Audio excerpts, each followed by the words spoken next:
Hello. Welcome to Season 8 of The Horrific Podcast. We're two friends who live in different places but share a love for scary movies. In each episode, we both watch the same movie on our own and then record a conversation together about what we liked, what we hated, if we were scared, and maybe even some larger truths about why people watch horror movies in the first place.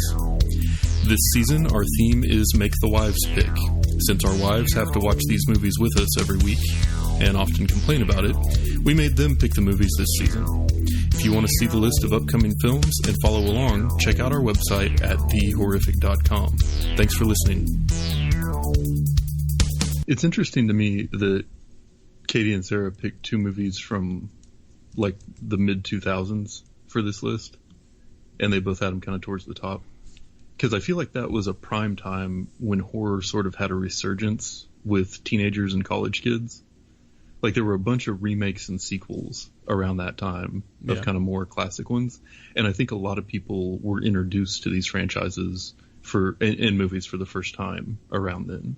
But I kind of remember at the time that was like a big thing with House of Wax, and, you know, like last week we did The Hills Have Eyes, and then the Texas Chainsaw Jessica Biel version, and I think there was like an Amityville horror one around that time too. And so it was interesting to me that like that was just a thing there for a while, because I don't really like most of these movies from around that time, but they made a lot of money. Yet again, kind of what's happening again this season, or, you know, it just seems like it's a running thing. People run out of ideas, but it's a money maker. So it's all part of the machine, guys. And if you're going to stay in to this machine world, you got to fight it. Yeah, that's basically all correct. Yeah. The crazy thing is, I thought I was watching this like crazy new horror movie the other day, and then I realized it was just the news. Yeah, so I know.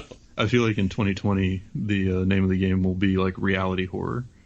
So. Well, the point is, the thing is like, hey, no matter how frustrating it is that I get sometimes with remakes of movies, it's still more like, we should use that as entertainment than like real life. Yeah. So it's fine, whatever. Yeah. But they're taking away the theaters from us, man, and that's where we draw the god dang line. Yeah, it's been rough. But yeah, so season 8, this is episode 2. We are working our way through a list that our wives created of movies to watch this season, because historically they have complained about the movies we've watched, and so we thought, you know what, let's flip the script, put you in the driver's seat, and let us complain about it. So this week we did the 2005 remake of House of Wax. Right. And I'm just delighted. Yeah, you don't throw a softball to an MLB hitter. You know what I mean? Yeah. That's what they did. Yeah, it's going to get ugly. I'll introduce it, then you can do your fun facts, and then we will get into it. Okay, sounds good. In 2005, Warner Brothers Pictures unleashed House of Wax. This movie is a remake of a 1953 film by the same name and was directed by Jaume Collet-Serra. This movie tells the story of a group of friends who are road tripping to attend a college football game when they break down in backwoods Louisiana. They end up in a small town with a large abandoned wax museum, and it is the center of a dark secret. Also, Paris Hilton is in this movie for some reason. House of Wax was made on a budget of $40 million and brought in about $70 million at the box office. You can rent it on Amazon, but I'd probably recommend that you save your money. Oh, we watched it for free on HBO Max. I think we did too, but I couldn't remember. Yeah, and you did the right thing. Want to you look did at the the right computer thing. to tell. And I said free, but you did the right thing. Okay. Classic bikini wax, full Brazilian wax, mini Brazilian wax, Brazilian plus wax, Brazilian South wax, Brazilian total body wax, butt strip, full butt wax. Are all the things I would have done to get out of watching these movies. Amazing. See how I tied that in? Yeah, I like it. Those were 8 different types of waxes you can get. Uh-huh. And by 8, no, I did it right. I counted that off right. Nice. Also, the bad guy's name is tied to the original. That's about it. Okay? You watch this remake, it's not a remake, it uses the same name. That's it. Gold. Yeah, that's all I got. You know, here's the thing. There's probably some interesting facts about this, maybe. But I just didn't want to do it. So I didn't find much at all. Yeah, it's like Paris Must Die, or See Paris Die was the big... I actually remember when this movie came out, and on May 6th, See Paris Die was a thing. Like, they fed off of her image, you know, and like, it was like, I just remember that, but, yeah. I didn't like Wolf Creek, but this movie made me wish I was watching it instead. Yeah, and that came out at the same time. This felt like a very, very worse version of Wolf Creek. I feel like it used a lot of the same tropes, a lot of the same formula, but it just was not nearly as good, which isn't saying anything. And I said in the first episode of this season that it seems like a spoof movie. Yeah. This was one that 100% felt like a spoof. Yeah. Have you seen the original? Nah. I haven't, but I want to go back and watch it now just to like cleanse my palate. Yeah. We should do that. That's what we should do. We should watch the better version of each movie on the list. That'll be next season. Yeah. I love it. But yeah, we knew we were off to a good start when this movie introduced the classic horror trope of here are 6 college kids being played by young adults who all seem awful. So here's the thing, though. I had an epiphany last night. Okay. And epiphany is this. Explain it. Huh? Explain it to him. Oh, an epiphany is when you have like a sudden moment of clarity right. about something that you've been trying to figure out. Thank you. And so when you look at pictures and videos from a long time ago, mm-hmm. they always look older. Right? So the reason why I had the epiphany was because earlier in the day I was watching Forensic Files, mm-hmm. naturally, just taking some notes, and it was doing a murder case from the 50s that was solved in the 2000, and it showed this guy killed 2 cops, and it showed the cops, right? Mm-hmm. They were like 26 and 28, and they looked like they were 40. Don't all cops look like they're 40? Well, it depends if they got a good mustache or not. Yeah. But where I'm getting at, though, is every time I see like this old picture, it just seems like people years ago always looked older than what they really were. So you see like high school pictures of like my dad's class, you know, and it's like, you guys look like you're freaking 30. Like you have a mustache in high school, Dad. I was able to grow a beard at 28. So, tying into it, so you think maybe still these were actual college? No, they're not. But they were older. However, maybe that's what they think they're doing when they're hiring these actors. It's like, hey, they look older anyway. Yeah. Well, I've also heard that I guess it's one of the unions for acting has totally different rules for people under 18. And so you're like way more limited on how many hours a day you can film and a bunch of other stuff. And so I think a lot of it, like for high school movies, is they get people that don't fall into those restrictions, which is why you've got like Freddie Prinze Jr.'s 5 o'clock shadow during his senior year. But those dad blasted child labor laws. I know, right? Ruining this country. Mm-hmm. But so I also knew we were in trouble when early on in this movie we had bits of dialogue like, "Ooh, something's dead out there. No, something's dead right here, and we need to drink it back to life." Yeah. That was real dialogue that someone was paid money to write. Right. My favorite was the guy who held a beer bottle by the very top of it, even though he was fresh into drinking. Yeah. And I am not fresh into drinking, and I don't know if I've ever held a beer bottle that way. But then again, I'm not the bad boy of the group. I'm the wild card. Yeah. Okay. Fair. Yeah. Yeah. One thing with any movie, I look for hope, and with this one, I was kind of intrigued by the way they introduced that digital video camera early on, and then they would like occasionally splice in some footage from that. Mm-hmm. And I thought maybe they were going to do something more like Blair Witch-ish with it, or that was a thing that was going to continue throughout the movie, or it was going to set up some really cool scenes that you saw like through that. But then it just kind of disappeared until the writers remembered it at the end and made it part of how the killer, how they pulled off the scene where he was pulling the spear out of Paris Hilton's head. So they did eventually use it for something kind of cool, but I thought that the movie would have been a lot more interesting from the filmmaking perspective if they had continued to do that like throughout the movie. Well, I'll tell you why I didn't like it. The reason why I didn't like it is because I'm smarter than that, Daniel. Okay, not than you, but I'm saying than what they tried to do to us. Mm-hmm. Paparazzi, big thing in the thousands. Yeah, true. And that's what they was trying to, pulling out, like, even if she was dying, so they would still be filming. I just assumed that's what it was, because, paparazzi was the reason why she made money, which I think is funny, because they were fighting against it. So something I will say positive about this movie. Okay, I'm down. Is actually about the director. Uh-huh.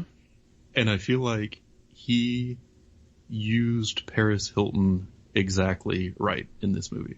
I couldn't agree more.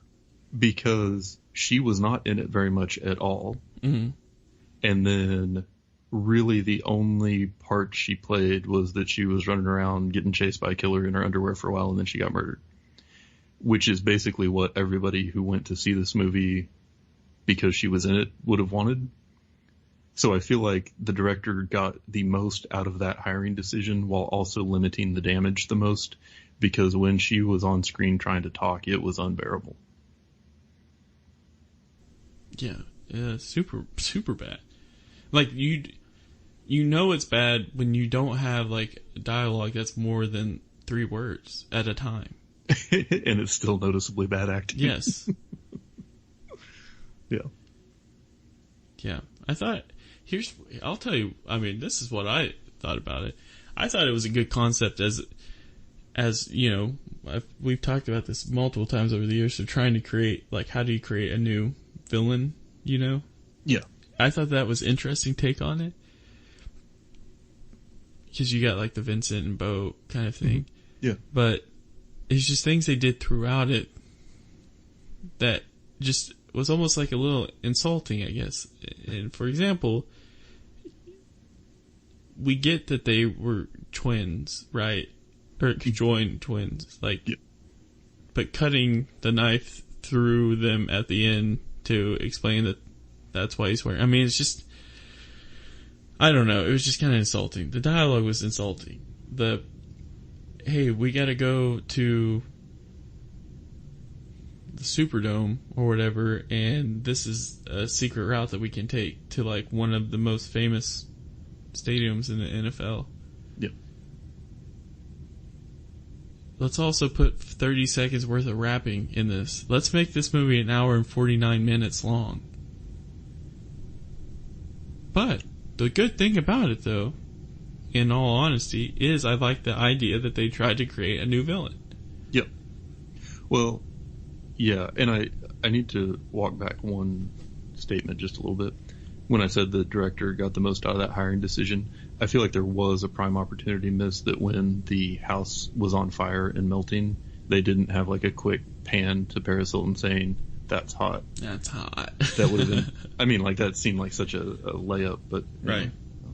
But no, what they did, as far as, like, the actual horror parts of the movie, right? So when they are interacting with the villains, and the one I just called the Leatherface ripoff, because this was around the same time as the... That's Texas in my Chainsaw notes. remake, I couldn't agree more. Yeah. But when there was some really brutal gore, and when he started, like, spreading wax on Wade's face and, like, ripped out all of his facial hair and then straps him in the chair and is spraying the hot wax all over him, that was intense and scary. And there really...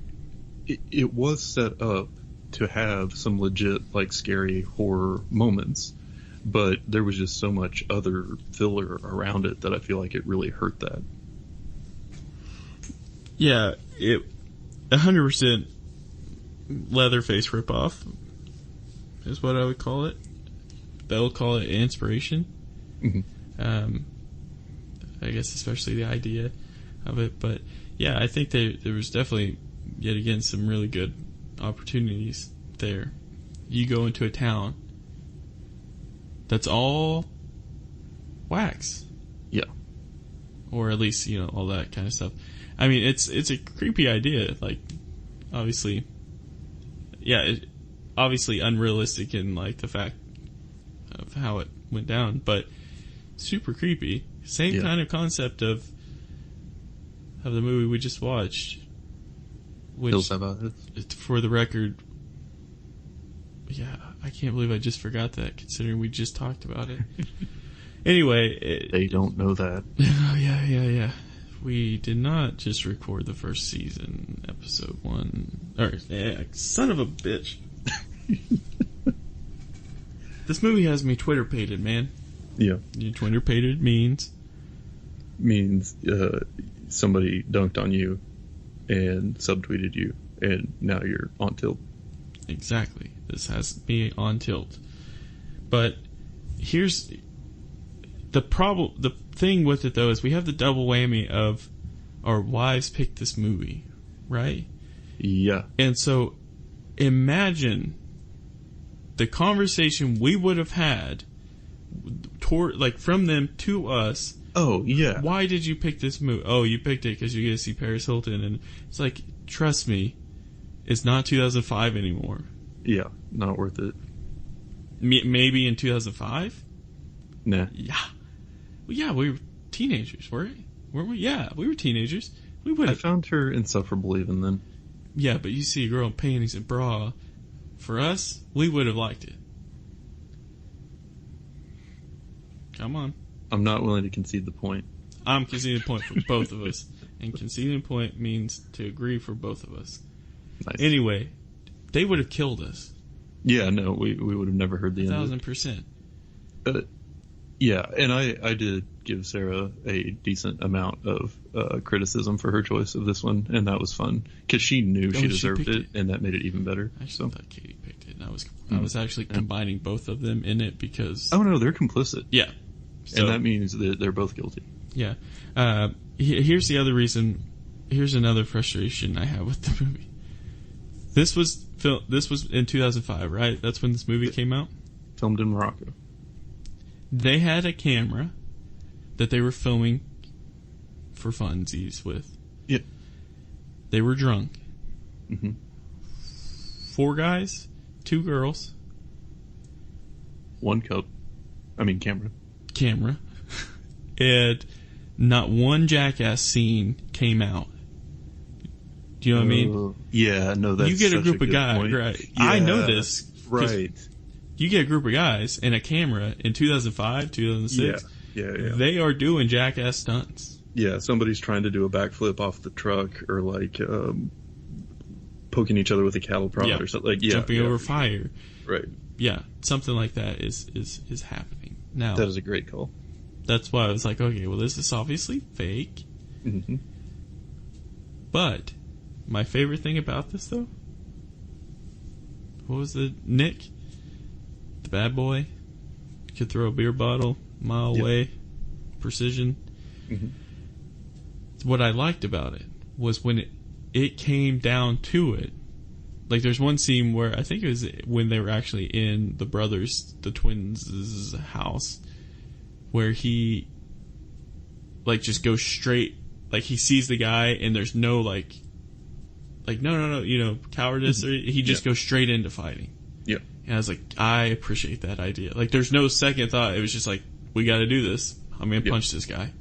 Yep. And the other guy had a knife. He didn't. He was just like, screw it. Let's do it. Yeah. I liked it. My favorite scene in this movie was the movie theater scene. And maybe it's just because I haven't been in one for so long.